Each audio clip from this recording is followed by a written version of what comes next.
అందరికీ నమస్తే. నా పేరు శ్రీకాంత్. ఫస్ట్ టైం మీరు మన ఛానల్ చూస్తుంటే సబ్స్క్రైబ్ చేస్తారని మనస్ఫూర్తిగా కోరుకుంటున్నా.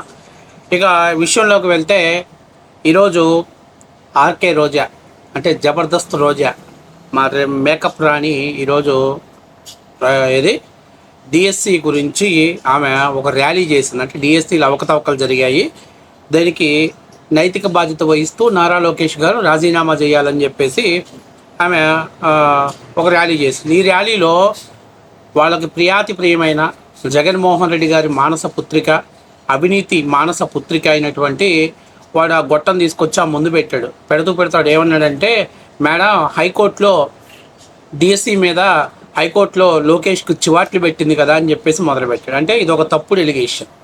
ఇంకా రెండవది మన రోజా మైక్ ముందుకు వస్తే ఇప్పుడు అబద్ధాలు చెప్పింది. రోజా రెండవ మాట ఏం చెప్పింది, జగన్మోహన్ రెడ్డి గారి హయాంలో 4 లక్షల ఉద్యోగాలు ఇచ్చారు, చిన్న ఎలిగేషన్ కూడా చేయలేదని చెప్పింది. ఇక మూడవది వచ్చేసరికి ఏమంటుంది, మూడవది జగన్మోహన్ రెడ్డి మగాడు సోనియా గాంధీని గడగడలాడించాడు, అలాగే షర్మిలారెడ్డిని గడగడలాడించాడు, ఇంకా చంద్రబాబు నాయుడు కూడా గడగడలాడించాడంటూ అక్కడ నుంచి పురాణం మొదలుపెట్టింది. ఫస్ట్ ఆఫ్ ఆల్ సాక్షి వాడు చెప్పిన దాని గురించి మనం మాట్లాడదాం. ఎందుకంటే ఇలాంటి తప్పుడు విషయాలను ప్రాపగండం చేయటమే వాళ్ళ ప్రధానమైనటువంటిది. వాడు నిన్న చాలామంది నాయకులతో మాట్లాడించినప్పుడు హైకోర్టులో ఏపీ ప్రభుత్వానికి చివాట్లు పెట్టింది కదా, ఏం పెట్టింది చివాట్లు, ఏమన్నా ఆధారాలు ఉన్నాయా మీ దగ్గర?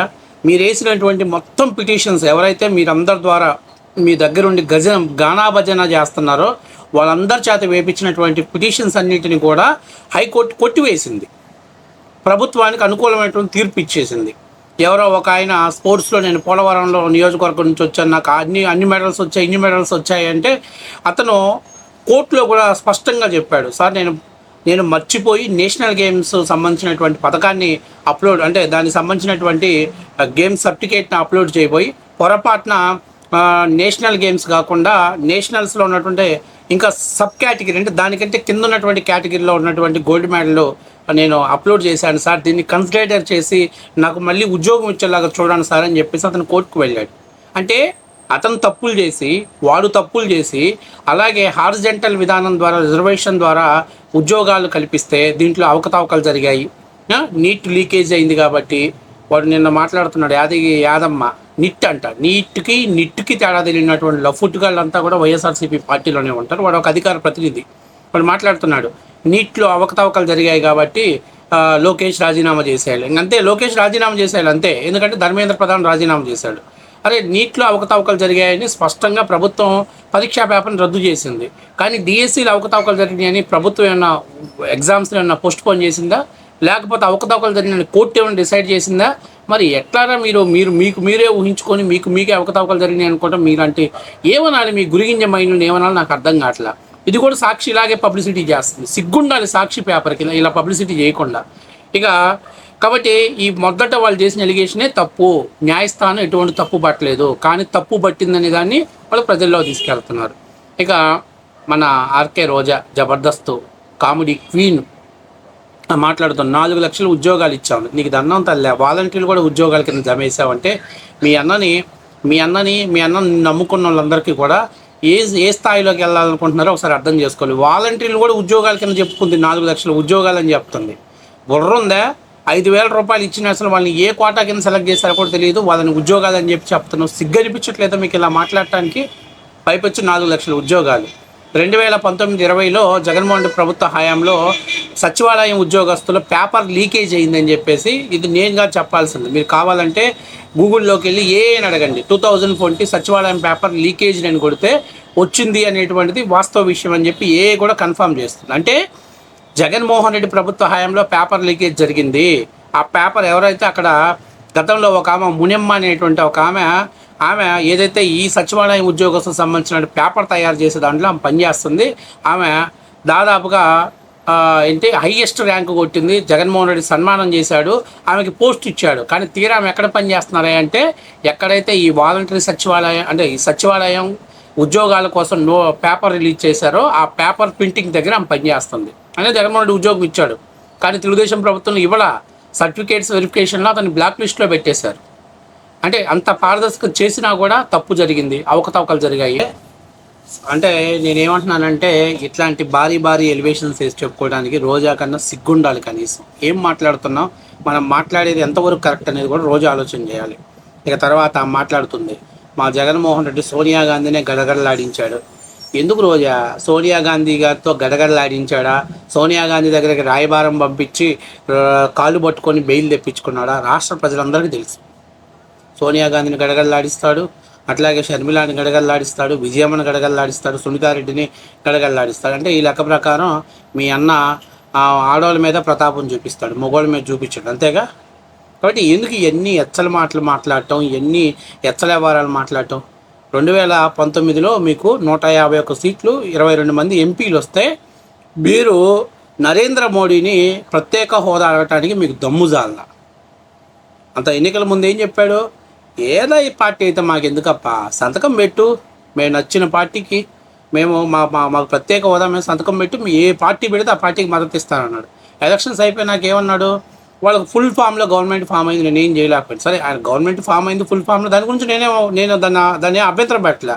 కానీ మీరు 22 మంది ఎంపీలు పోరాడాల్సిన రీతిలో పోరాడారా? పార్లమెంట్లో ఎప్పుడైనా ప్లకార్డులు పట్టుకున్నారా? నువ్వు ఇక్కడ ఎన్నికలకు హామీ ఇచ్చేలేవు కదా, అయిందా? పోనీ కేంద్రం నుంచి ఆంధ్రప్రదేశ్ రావాల్సిన నిధుల గురించి మాట్లాడా? ఎందుకు మాట్లాడలే జగన్మోహన్ రెడ్డి? పోలవరం ప్రాజెక్టు రివర్స్ టెండర్లతోటి కావాలని కేంద్రానికి భయపడిపోయి 46 మీటర్లు ఎత్తున్న పోలవరాన్ని 40 మీటర్లకి 42కి ఎందుకు తగ్గించాడు? ఇవన్నీ ఎవరిని చెప్తావు? ఎవరు చెవుల్లో క్యాబేజీలు పెడతావు? ఇని జగన్మోహన్ రెడ్డి గారు గజేతగాడు అంటే గజేతగాడు అంటే అబ్బో బాగా ఈత్తాడు అనుకున్నాడు.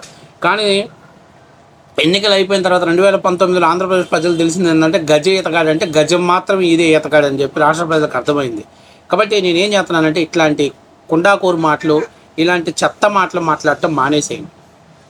కాబట్టి నేను క్లియర్ కట్గా మీకు చెప్తున్నా, ఈ కుండాకూరు మాటలను బంద్ చేసేయండి.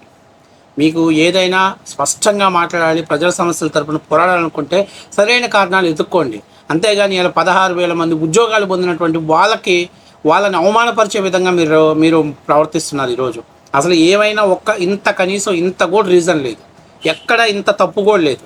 ఈరోజు అత్యంత బాధాకరమైన విషయం ఏంటంటే 10th క్లాస్ పేపర్ లీక్ చేసిన ఆయనే అతి పెద్ద లీకేజీ. ఆ లీకేజీకి వీళ్ళు ఇలా ఫిట్టింగ్లు బిగిచ్చేసి, అంటే ప్లాస్టర్లు వేసి ఆయన మా అన్న పెద్ద పోటుగాడు మగోడు అనేటువంటి కలరింగ్ ఇస్తున్నారు. అంత సీన్ లేదమ్మా. ముందు ఆర్కే రోజా నేను చెబుతుంది ఏంటంటే, ఫస్ట్ ఆఫ్ ఆల్ మీ అన్న ఎలా ఉంటాడంటే సేమ్ నీలాగే ఉంటాడు. మేడి పండు చూడు మెలయనుండు, పొట్ట విప్పి చూడు పురుగులుండు.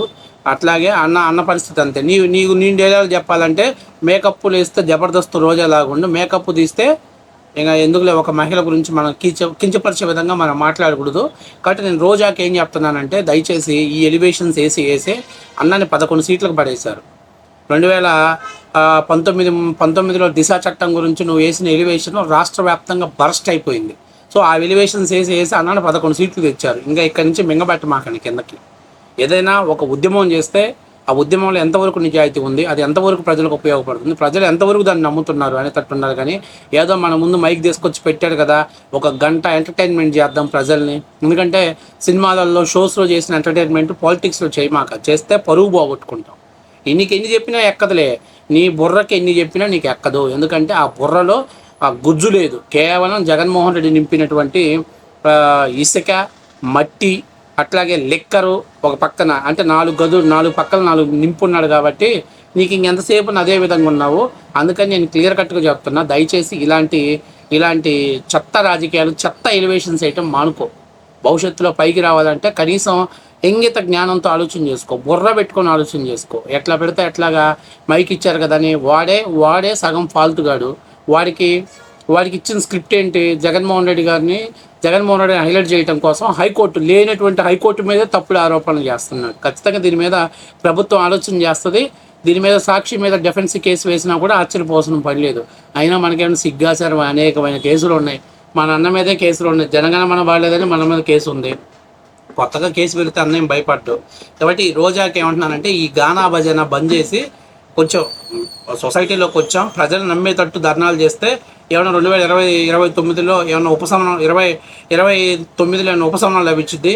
లేదు మేము ఈ గానా భజన చేస్తామంటే మాత్రం ప్రజలు ఆ 11కు కూడా బొక్క పెట్టే ప్రమాదం ఉండదు.